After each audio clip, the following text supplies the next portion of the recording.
नमस्कार मित्रमैत्रिणींनो, आज आपण आपले विश्वास, आपला आत्मविश्वास, आपले जीवन याबद्दल बोलणार आहोत. आपला विश्वास का कमी होतो हे आपल्याला कळत नाही.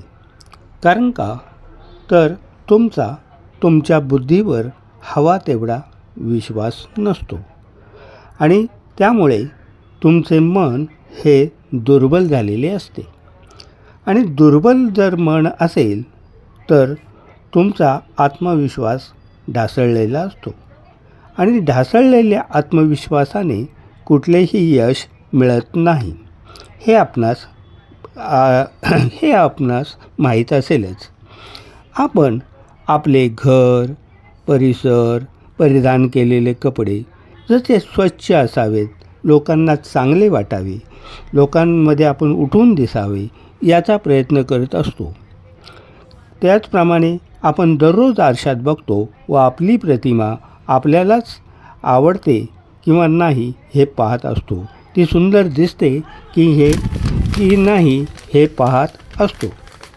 पण या सर्व गोष्टी करत असताना आपण आपल्या मनाचा विचार मात्र कधीही करत नाही. कारण मनाला देखील स्वच्छतेची गरज आहे. आपण जसे आरशात पाहताना चारी बाजूने व्यवस्थित लक्ष देऊन निरखून आपल्या प्रतिमेकडे पाहत असतो, त्याचप्रमाणे आपले मन हे अंतर्बाह्य स्वच्छ करण्याचा, त्याचा कोपरा स्वच्छ करण्याचा जाणीवपूर्वक प्रयत्न करायला हवा. तरच आपण आपले व्यक्तिमत्व खुलवू शकतो, आपले आयुष्य फुलवू शकतो. कारण त्यासाठी त्याची आवश्यकताच आहे. तुम्हाला जर तुमचे आयुष्य उधळून टाकावयाचे असेल तर तुम्हाला तुमच्या आयुष्याकडे तुम्हीच स्वतःहून तटस्थपणे पाहावे लागेल. सत्याला स्वीकारावे लागेल. मनाचा कोपरा उधळून लख्ख ठेवावा लागेल. ज्याप्रमाणे आपले स्नायू बळकट व पिळदार व्हावे यासाठी तुम्ही जिम जॉईन करता, व्यायामशाळा जॉईन करता, त्याचप्रमाणे मनाला बळकटी देण्यासाठी, आत्मविश्वास वाढवण्यासाठी माइंड जिम जॉईन करणे गरजेचे आहे.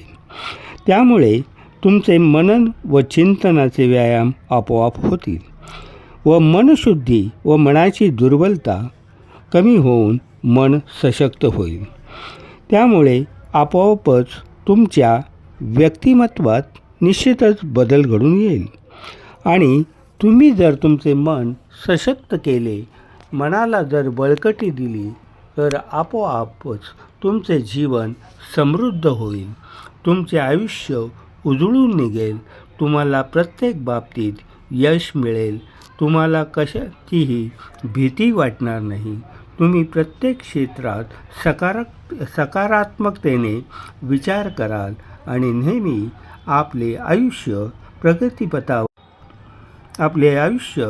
प्रगतीपथावर न्याल यात मला मुळीच शंका नाही.